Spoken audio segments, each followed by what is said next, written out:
If you are a convicted felon, can you legally get a ham radio license? Most people think they know the answer. They're wrong. And when people find out the truth, they get real uncomfortable. Let's talk about it.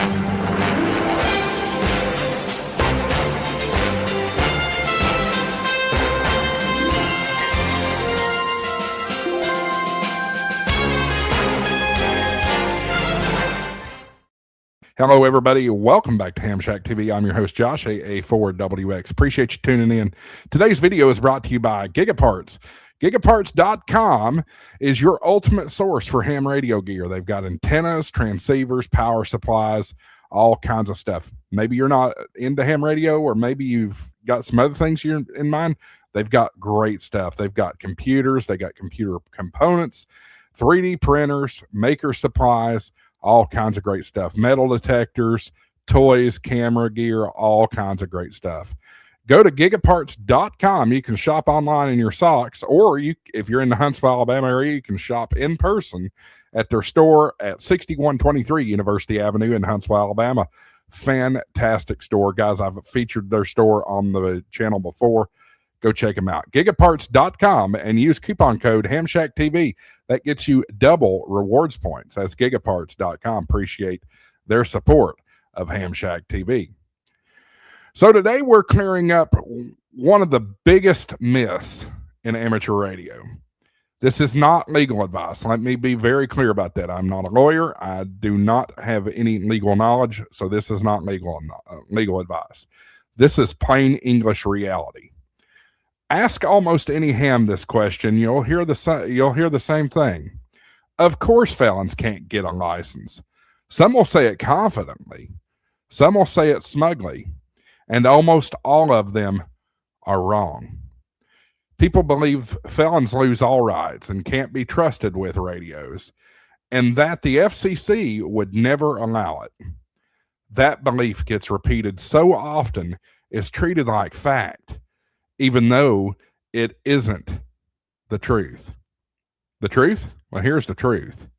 The FCC does not automatically ban felons from getting a ham radio license.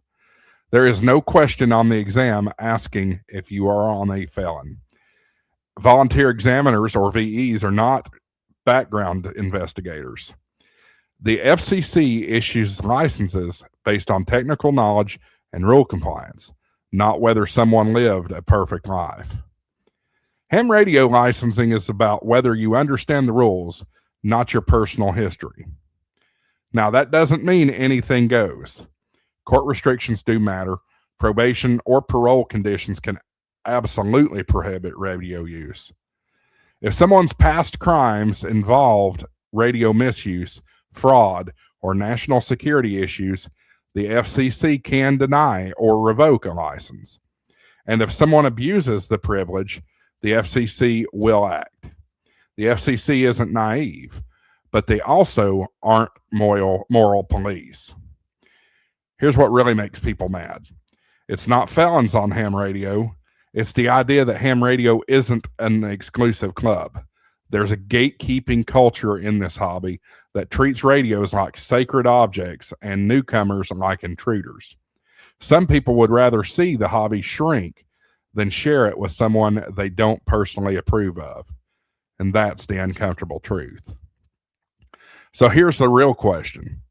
Should a person who has paid their debt to society be allowed on ham radio? Yes or no?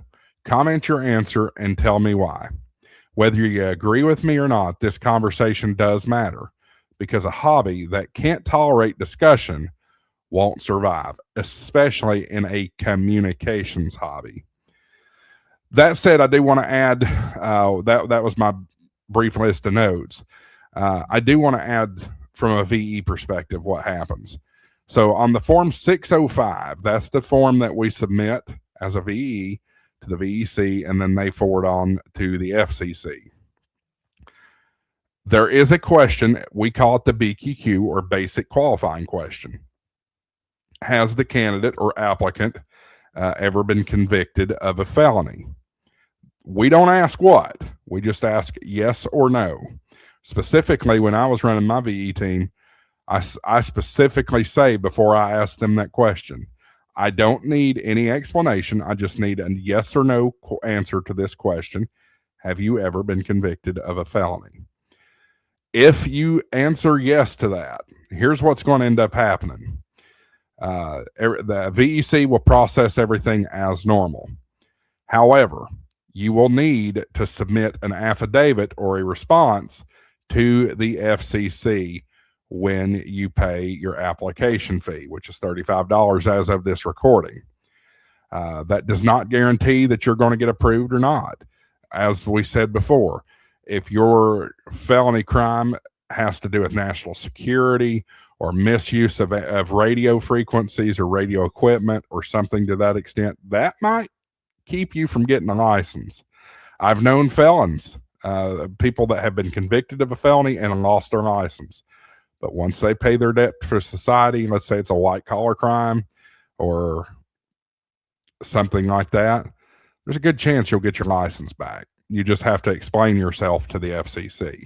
Your VEs don't need to know your history, and neither does the VEC, the Volunteer Examiner Coordinator.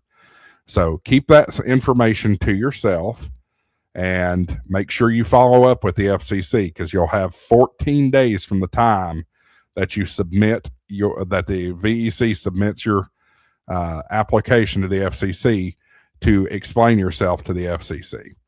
I have seen people with attempted murder charges that have gotten their ham radio license. So don't think you can't get in this hobby just because you've had a felony. You just have to go through a process, and it does take longer to get your license if that is the case. But that's about it, guys. Again, thank you so much for tuning in to HamShackTV. The growth here has been phenomenal as of late, and I am so grateful for you guys. Don't forget to check out my friends at Gigaparts, gigaparts.com, and if you use coupon code HamShackTV, you get double the rewards points. Double. Yeah, that's good. And if you buy ICOM, Yaesu, or Kenwood, you're going to get quadruple rewards points. So we appreciate Gigaparts' support of HamShackTV. Guys, again, can't thank you enough. Make the like button will promote this video to the YouTube algorithm, and the subscribe button keeps you informed when I upload a video. Guys, y'all mean the world to me. Look for more videos coming up. We're getting ready to go to Hamcation, starting a HamShackTV Hamfest tour fueled by Ham Radio Prep and World Radio League. Coming soon to HamShackTV. Appreciate you guys. 73 AA4WX WSCB 693.